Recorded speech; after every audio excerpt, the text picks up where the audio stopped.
একবার স্বামী বিবেকানন্দ শ্রীরামকৃষ্ণদেবকে জিজ্ঞাসা করলেন, এত প্রার্থনা করা সত্ত্বেও কেন ভগবান উত্তর দিচ্ছে না?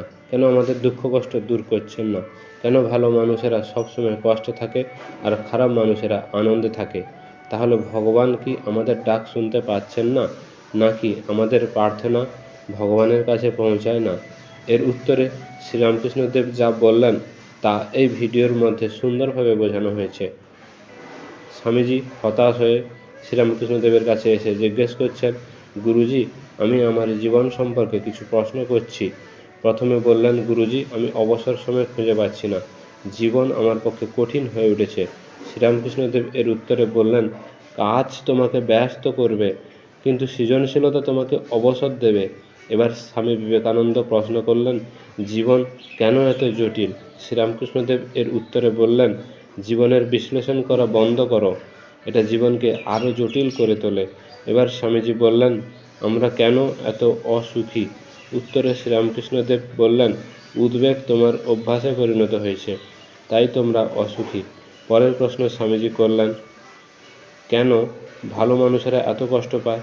এর উত্তরে শ্রীরামকৃষ্ণদেব বললেন, ঘর্ষণ ছাড়া হীরা মসৃণ হয় না, আগুন ছাড়া সোনা বিশুদ্ধ হয় না। ভালো মানুষ পরীক্ষার মধ্য দিয়ে যায়, এটা তাদের ভোগান্তি নয়, এই অভিজ্ঞতা দিয়েই তাদের জীবন আরও সুন্দর হয়ে যায়, তিক্ত নয়। স্বামী বিবেকানন্দ আরও বললেন, আপনি কি বলতে চাইছেন, এরকম অভিজ্ঞতা কি উপকারী? শ্রীরামকৃষ্ণদেব বললেন, হ্যাঁ, সবসময় অভিজ্ঞতা হলো কঠিন শিক্ষকের মতো, যে শিক্ষক সবসময় আগে পরীক্ষার সম্মুখীন করে এবং পরে শিক্ষা দেয়। আবার স্বামী বিবেকানন্দ বললেন, অনেক সময় অনেক সমস্যার মধ্যে মনে হয় আমরা কি করছি, কেন করছি, কোথায় যাচ্ছি কিছুই বুঝতে পারছি না। তখন শ্রীরামকৃষ্ণদেব বললেন, যদি তুমি বাইরে তাকাও তাহলে কিছু বুঝতে পারবে না, যদি ভিতরে তাকাও তাহলে সব বুঝতে পারবে। চোখ আমাদের দৃষ্টি দেয় এবং হৃদয় আমাদের উপায় দেয়। স্বামী বিবেকানন্দ বললেন, অসফলতা কি সফলতার থেকে বেশি কষ্টদায়ক? শ্রীরামকৃষ্ণদেব বললেন, সফলতা অন্যদের দ্বারা নির্ধারিত একটি পরিমাপ, আর সন্তুষ্টি নিজের দ্বারা নির্ধারিত পরিমাপ মাত্র। তখন স্বামীজি জিজ্ঞেস করলেন, কঠিন সময়ে কিভাবে আপনি অনুপ্রাণিত থাকবেন?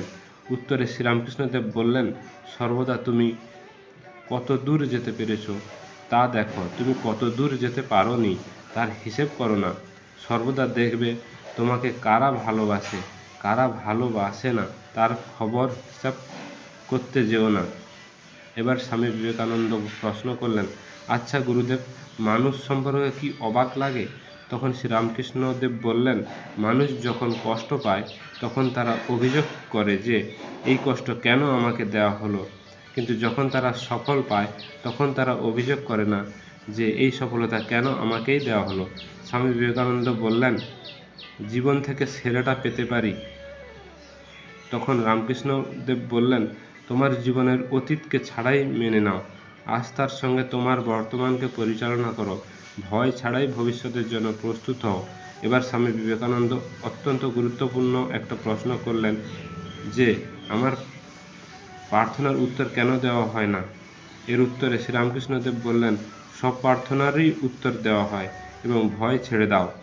জীবন কোনো সমস্যা নয় যে তার সমাধান করতে হবে, জীবন একটি রহস্য যার সমাধান করতে হবে। যদি তুমি জানো কিভাবে বাঁচতে হয়, তবে জীবন বিস্ময়কর সুন্দর।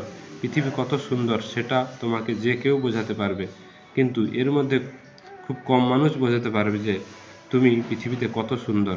বন্ধুরা, এই অপূর্ব কথোপকথনে এটাই বোঝা যাচ্ছে যে ঈশ্বর আমাদের সকল প্রার্থনাই শুনতে পাচ্ছে এবং সেই প্রার্থনার উত্তর তিনি ঠিক সময়েই দেবেন। আমাদের কর্তব্য তার উপর বিশ্বাস রেখে সকল কর্ম করে যাওয়া এবং কখনো হতাশ না হওয়া। ভগবান খারাপ সময় দিয়ে আমাদের পরীক্ষা নেয়, আমাদের শুধু ধৈর্য ধরে সেই পরীক্ষার সম্মুখীন হতে হবে, কারণ ভগবান যা করেন তা মানুষের মঙ্গলের জন্যই করেন। এই বিশ্বাস মনে রাখতে হবে, তাহলে সকল সমস্যার সমাধান হবে। শ্রী শ্রী ঠাকুর আরও বললেন, ভগবানকে বলো, ভগবান, আমি ভালো মন্দ কিছুই জানি না, আমার সকল অভাব তুমি পূরণ করো। জীবনে যে কাজই করো না কেন নিজের মনকে সর্বদা ঈশ্বরে সমর্পিত করে রাখো, তাহলে মনের মধ্যে শান্তি পাবে, সাহস পাবে। তাই যতক্ষণ ভগবানের কাছে বলবে প্রভু সব কিছু তোমার, আমার বলে এই সংসারে কিছুই নেই, ততক্ষণ অবধি ভগবানের শিষ্য হওয়ার নাটক করছো মাত্র। দেখবে বৃষ্টির জল সর্বদা উঁচু জায়গায় দাঁড়ায় না, নিচু জায়গায় চলে আসে। ঠিক তেমনই আত্ম অভিমানে থাকলে মনে কখনোই শান্তি বিরাজ করতে পারে না। যে মানুষ কামিনী কাঞ্চনে আসক্ত, সে আর যাই হোক না কেন ঈশ্বর প্রেম পরম আনন্দ থেকে চিরবঞ্চিত থাকে। তুমি যদি মনের মধ্যে অহংকারের কালো মেঘ তৈরি করে রাখো, তাহলে স্বয়ং ঈশ্বরও তোমাকে আলোর দিশা দেখাতে পারবে না। জীবনে একটু করে হলেও সাধু সৎসঙ্গ করে চলবে, তবেই ঠিক পথে চলবে। একবার যদি ভুল পথে চলে যাও, তবে আর ফিরে আসার পথ বড়ই কঠিন গো। যতক্ষণ তোমার মধ্যে কামনা, বাসনা, মায়া, ক্ষোভ বিদ্যমান, ততক্ষণ তুমি ঈশ্বর লাভ থেকে বঞ্চিতই থাকবে। আমার ধর্ম ঠিক আর অন্যের ধর্ম ভুল, এ মত ভালো না বাবা। সবাই ভিন্ন ভিন্ন রাস্তা দিয়ে তো একজনের কাছেই তো যাবে। তাই যে নামেই তাকে ডাকো না কেন, তাকে মন প্রাণ দিয়ে ভালোবাসো। তোমার মনকে ভেদাভেদ শূন্য করতে শেখো, তাহলে তুমিও যে কোনো কাজের মধ্যেই ভক্তিরস খুঁজে পাবে।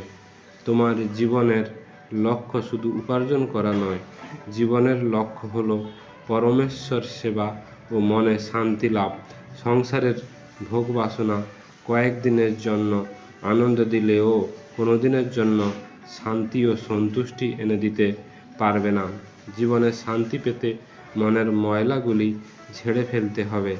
মনে যতক্ষণ কাম, ক্রোধ, লোভের বাস, সেখানেই সর্বনাশ। যে ব্যক্তি নিজের স্বার্থ ছাড়াই কর্ম করেন, ঈশ্বর সর্বদাই তার মঙ্গল করে থাকেন। আজ এ পর্যন্তই। ভিডিওটি কেমন লাগলো তা কমেন্ট করে জানাবেন। ভিডিওটি ভালো লাগলে চ্যানেলটিকে সাবস্ক্রাইব করবেন পরবর্তী ভিডিও দেখার জন্য। ভালো থাকবেন, সুস্থ থাকবেন।